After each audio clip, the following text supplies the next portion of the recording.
Welcome back to the channel. Today we're diving into one of the most foundational topics in pharmacology, pharmacokinetics. If you haven't seen the Introduction to Pharmacology video, go check that out first. The link should be right above. In this video, I'll walk you through pharmacokinetics from the ground up and break down each of its parameters in detail. If this helps you out, drop a like, subscribe, and turn on notifications so you don't miss the next video, which will cover pharmacodynamics. So before we get into it, picture the human body as a system a drug has to travel through. Pharmacokinetics, or PK, can be split into two words: pharmaco, referring to the drug, and kinetics, referring to motion. Put those together and you get the study of how a drug moves through the body. Another way people describe it is simpler. It's what the body does to the drug, from the moment it enters until the moment it's gone. And drugs can enter the body in a lot of different ways: orally, through an injection, through a patch, through a suppository.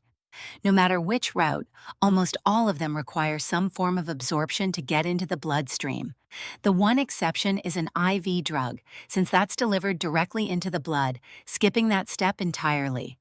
Once a drug is in the blood, it has to be distributed out to the tissues where it's actually needed, metabolized by the body, and eventually cleared out.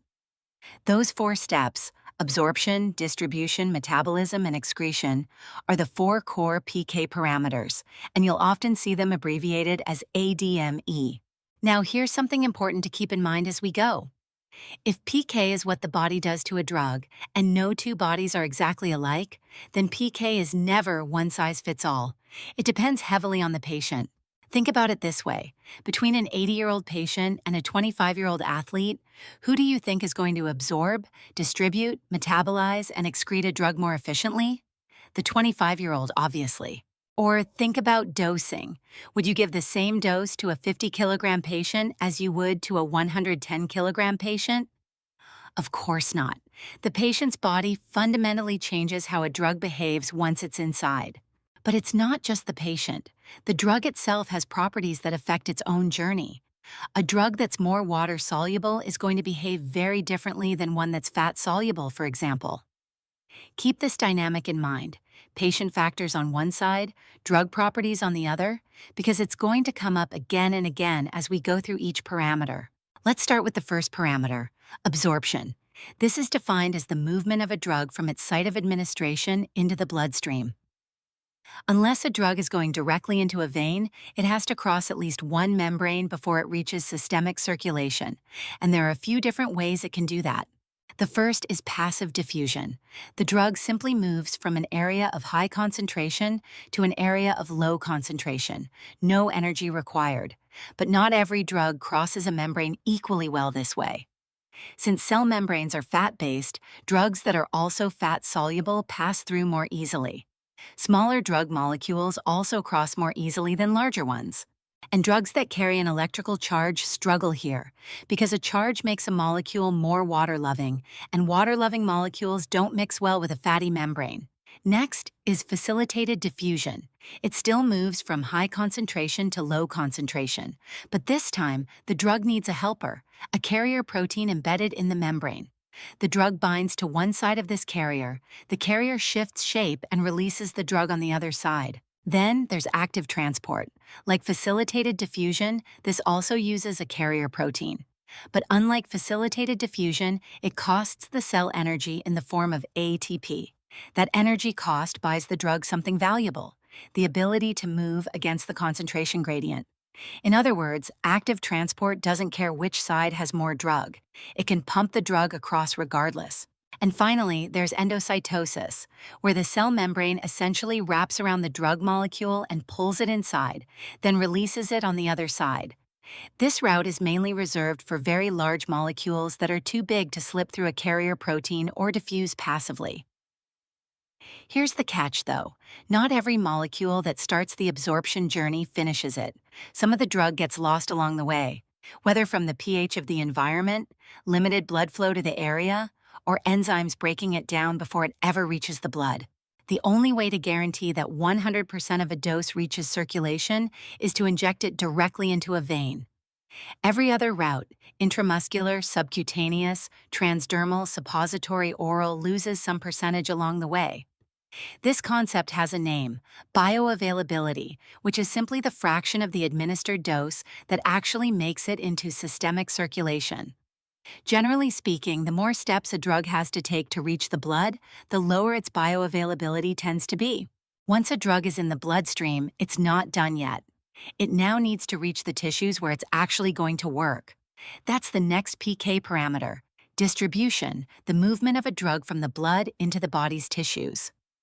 Distribution depends on both the drug's chemistry and the patient's physiology.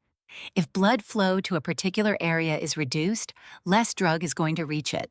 Plain and simple. Polarity matters too. The more fat-soluble a drug is, the easier it crosses into cells, and the larger the molecule, the harder that crossing becomes. pH plays a role here as well. If the drug and the site of action share the same pH environment, both acidic for instance, crossing the membrane is relatively easy. But if there's a mismatch, say an acidic site of action and a basic drug, that mismatch tends to leave the drug charged, and a charged molecule has a much harder time getting through. Location also matters. The brain, for example, is protected by the blood-brain barrier, where cells are packed tightly together, making it difficult for many drugs to get through. Compare that to the liver, where the cells have much looser junctions, allowing far easier passage. One more requirement. For a drug to actually distribute into tissue and do its job, it needs to be free unbound from the proteins floating around in the blood. Only the unbound, free drug is pharmacologically active, and sometimes a drug binds to tissue it was never meant to interact with, which can lead to buildup and toxicity over time. This brings us to a related concept, volume of distribution, or VD. This tells us whether a drug tends to stay in the bloodstream or spread out into the body's tissues. Technically, it's defined as the theoretical volume of fluid a drug would need to be dissolved in to match the concentration found in the plasma. The formula is simple: total amount of drug in the body divided by the drug concentration in the plasma. If a drug has a high volume of distribution, that tells you it prefers to leave the bloodstream and spread into tissue. If it has a low volume of distribution, it tends to stay put in the plasma. This matters for dosing too. A drug with a high VD typically needs a larger dose to achieve a given plasma concentration, while a drug with a low VD needs less. The next parameter is metabolism, but I've already covered this in detail in a separate video, so go check that one out, the link's above. It's one of the most important videos in this series. Finally, we land on elimination, the process of clearing the drug and its byproducts out of the body entirely. There are a few exit routes the body uses, but the two big ones are the kidneys and the liver to bile to GI pathway. Smaller amounts can also leave through sweat, saliva, breast milk, and even the lungs, but those routes are minor players compared to renal and biliary clearance, so let's focus on the kidneys. A few things affect how efficiently the kidneys clear a drug. On the drug side, its size, its polarity, and whether it's bound to plasma proteins. Because just like with distribution, only the free, unbound drug can actually be filtered out. On the patient side, how healthy the kidneys are, blood flow to them, urine pH, which can either promote or block reabsorption back into circulation, and whether other drugs are competing for the same elimination pathway.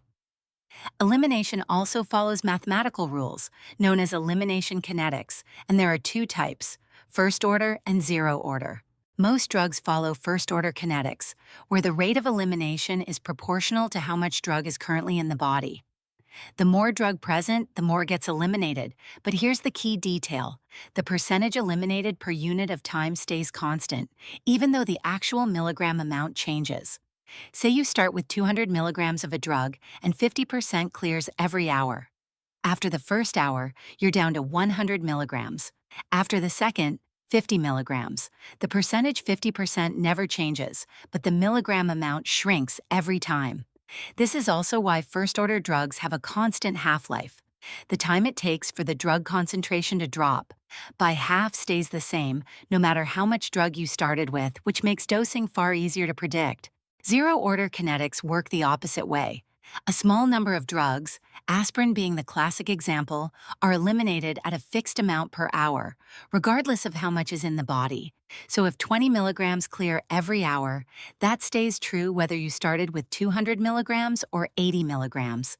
The milligram amount stays fixed, but the percentage eliminated keeps changing as the total drug amount drops.